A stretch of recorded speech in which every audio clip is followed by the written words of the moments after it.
Bon, alors je vais peut-être enfoncer des portes ouvertes parce que je voulais intervenir en deux temps. D'abord, je voulais revenir un petit peu sur la caractérisation du territoire par rapport à une série de cartes que je vais vous projeter, qui sont issues de l'Observatoire du territoire. Et en deuxième temps, je voulais revenir sur les enjeux, puisque, comme ça a été dit ce matin, le pays réfléchit à son projet de territoire aussi. Et donc, ça fait maintenant quelques mois qu'on interroge, on va voir les acteurs du territoire pour faire remonter ces enjeux par rapport au travail qui a été fait depuis 10 ans à travers les travaux du pays. Pour revenir sur la caractérisation des éléments qu'on a ici, donc je voulais intervenir en fait, par rapport à trois axes: la métropolisation, la ruralité et la multipolarité. En fait, tout ça a été dit ce matin, donc je reprends et peut-être j'enfonce les portes ouvertes, mais on y va quand même. Donc voilà, donc sur le premier point, la métropolisation, je peux passer. Donc, évidemment, ce territoire s'inscrit à la proximité immédiate de la métropole montpelliéraine, de l'agglomération montpelliéraine. Il ne se situe pas sur le littoral, mais c'est totalement connecté sur les infrastructures autoroutières et sur les grands flux qui sont sur le territoire. Alors, le cadre là, la patate, c'est le territoire du Cœur d'Hérault, les trois intercommunalités. Voilà, et donc il est extrêmement bien irrigué, même s'il est en proximité de Montpellier. La première carte ici là, montre qu'on a une proximité immédiate, et en 10 minutes on est de Gignac à Clermont, de Clermont à Saint-André, et qu'en plus l'autoroute a évidemment rapproché les distances vers la métropole, mais aussi vers le littoral ou vers le Biterrois. On l'a dit aussi, il y a un réseau quand même routier, il n'y a pas que l'autoroute. Il y a un réseau routier extrêmement dense, et on voit qu'il y a sur cette carte, donc plus les traits sont épais, plus il y a de fréquentation sur les routes. On sent bien qu'il y a aussi à l'intérieur du territoire des flux qu'il faudra aussi prendre en compte. Et pour illustrer aussi le fait qu'on est proche de la métropole montpelliéraine, ça c'est la carte des bus. On voit qu'il y a beaucoup de liaisons bus vers ce territoire. C'est même le plus important par rapport au départ de Montpellier. C'est aussi parce qu'il n'y a pas le train, donc les bus remplacent. Et donc ça aussi, ça a une caractérisation, c'est qu'on est plus proche de la ville, mais ça a un aspect aspirateur aussi qui peut avoir des conséquences. Donc la métropolisation, c'est évidemment la démographie. Alors il y a les trois communautés de communes. On voit bien que c'est la vallée d'Hérault qui progresse le plus. En 40 ans, on a quasi doublé la population sur cette partie-là, parce que la vallée d'Hérault, c'est cette partie-là. Donc sur le pays, il y a augmentation évidemment de la population, mais c'est la vallée d'Hérault qui est la plus importante en termes d'augmentation de la population. Alors ça a un effet sur la façon d'urbaniser, c'est évidemment l'étalement urbain, et c'est les nouvelles formes urbaines qu'on a pu voir émerger depuis quelques temps avec un impact sur les paysages. Mais le pendant, c'est la ruralité, vous l'avez affirmé encore ce matin, il y a encore cet aspect rural, même si on voit que ce qui progresse le plus en termes de démographie, c'est la vallée d'Hérault de nouveau. On a quand même un espace à l'intérieur de la vallée d'Hérault où on a une certaine ruralité. Alors ici, plus c'est rouge, et plus il y a un taux de croissance démographique. Donc le taux de croissance moyen, c'est 2,5, 2,3% par an. Là où c'est plus rouge, c'est au-dessus de la moyenne. Là où c'est moins rouge, c'est en dessous de cette moyenne. Donc on voit quand même que c'est la vallée d'Hérault, et puis la proximité sur le Clermontais, avec un territoire beaucoup plus rural évidemment sur le Lot-et-Voire. Cette ruralité est aussi affirmée par l'indice de jeunesse, ou plutôt de vieillesse. Même si la vallée d'Hérault est plus jeune, donc plus c'est rouge et plus il y a de jeunes, et que cette ruralité est quand même à l'intérieur de la vallée d'Hérault, il y a quand même des espaces qui sont assez, en tout cas une population assez âgée, et la ruralité est affirmée aussi sur les autres territoires. Bon, et puis la ruralité, c'est sa qualité, c'est l'agriculture et puis la biodiversité. Donc l'agriculture est très présente, et évidemment très présente dans les paysages. Sur la vallée de l'Hérault, c'est la viticulture qui domine. On a des espaces plus d'élevage sur le nord du territoire et on a un peu une caractérisation du territoire par rapport aux spéculations agricoles qu'on a. Et puis cette carte-là qui montre le pays, montre, alors on a cumulé tout ce qui est patrimoine naturel en faisant un cumul des SNIEF, des zones Natura 2000. On voit que c'est un territoire qui a beaucoup d'espaces naturels. Là, on a au centre, en fait, l'espace plutôt agricole et où se situent enfin les lieux où on habite. Voilà. Et puis, le troisième caractère, c'est la multipolarité. On en a parlé aussi. C'est vrai qu'on a deux grandes villes qui sont importantes, Lodève et Clermont-Lérault, avec près de 8000 habitants à chaque fois, donc qui sont des centres importants, alors que sur la vallée d'Hérault, on a plusieurs communes qui sont importantes sans atteindre ce niveau d'habitants au niveau des bourgs-centres. Et on parle souvent de la conurbation Agnanes, Gignac, Saint-André qui se développe de façon importante. Mais on voit aussi qu'on a quand même des sous-pôles. Donc on a une multipolarité aussi à l'intérieur de la vallée de l'Hérault, ce qui est important aussi à noter.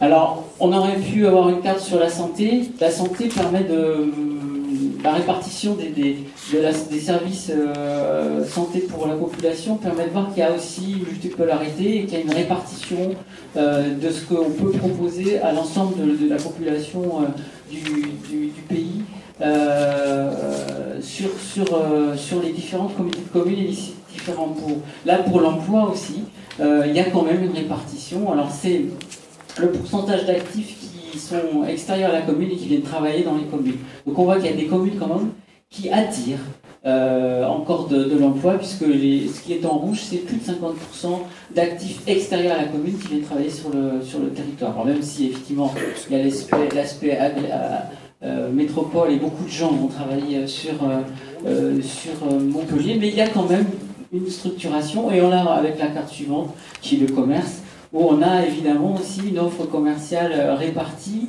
sur plusieurs sites. Clermont est un petit peu le phare entre guillemets, mais on a évidemment Gignac qui conserve, et Saint-André qui conserve aussi une capacité.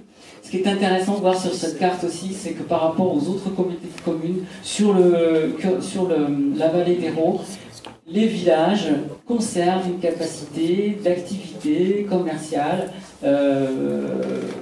assez bien répartie. Donc il y a encore des entreprises qui fonctionnent et du commerce qui fonctionne dans ces différents villages. C'est peut-être un petit peu moins le cas sur les autres communautés de communes. Voilà, alors maintenant c'est la prospective. Est-ce qu'on inverse la tendance? Est-ce qu'on doit la renforcer, cette conurbation Agnanes, Gignac, Saint-André, autour de Clermont, le Lodévois, autour de Lodève? Est-ce qu'il faut continuer à travailler cette multipolarité? De quelle façon ces différents pôles peuvent aussi dialoguer? Alors je conclurai sur...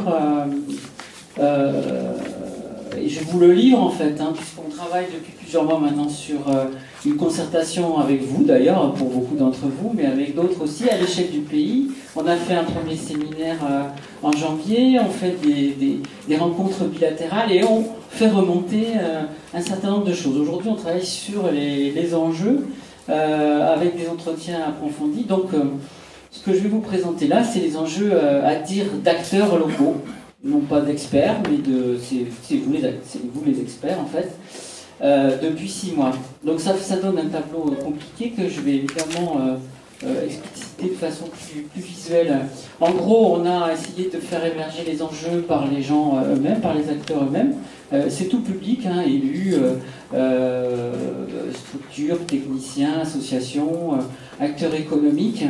Et on a essayé de dégager tous ces enjeux sous forme de tableau en donnant des occurrences, c'est-à-dire plus ça revient, plus il y a de bâtons. Donc tu peux passer la deuxième, évidemment, moins ça revient et moins il y a de bâtons. Et alors ça donne quoi? Ça donne ça. Donc on voit plus évidemment c'est gros et plus ça revient. Donc ce qui revient en premier, hein, c'est le top 5 qu'on pourrait dire. Alors c'est aussi un document qui évolue tous les jours parce qu'on rencontre des gens tous les jours. Donc quelquefois c'est un peu mouvant et il y a des choses qui émergent de plus en plus. Donc c'est la mobilité et l'urbanisation qui revient assez souvent, quasiment tout le temps.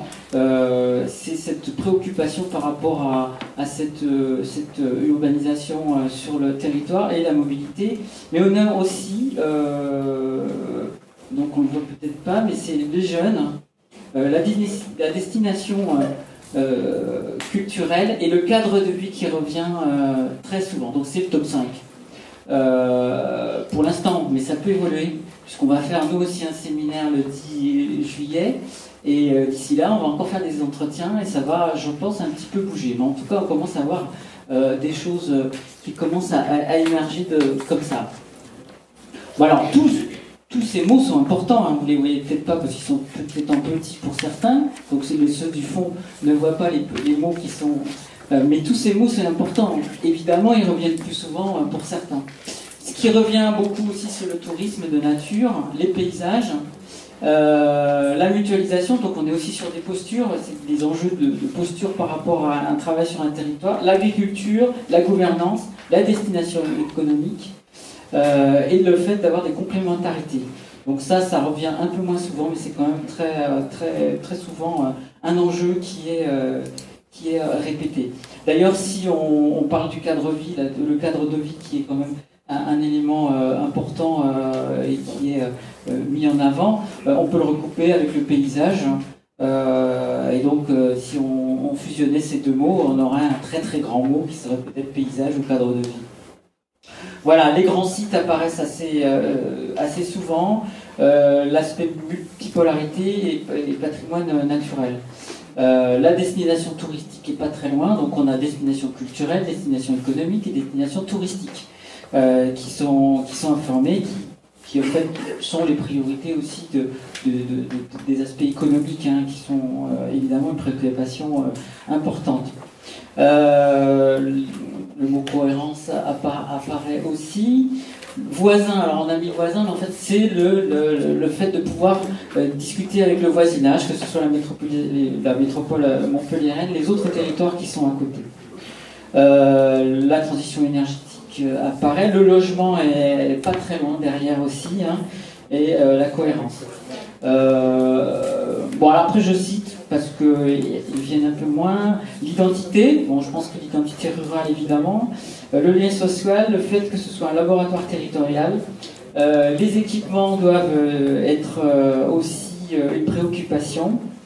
Et enfin, apparaît un petit peu moins souvent, mais sont cités quand même, la qualité des projets, l'innovation, la 75, la capacité d'accueil, les notions de capacité d'accueil, le renouvellement urbain, l'habitat, la formation, l'accessibilité. Ça fait beaucoup, mais enfin on voit quand même apparaître un nuage de mots, un nuage de préoccupations, d'enjeux. Donc moi je vous les soumets, je vous les remets, à vous aussi de vous en saisir par rapport à votre futur projet de territoire, pour que ce soit bien en lien avec celui du pays.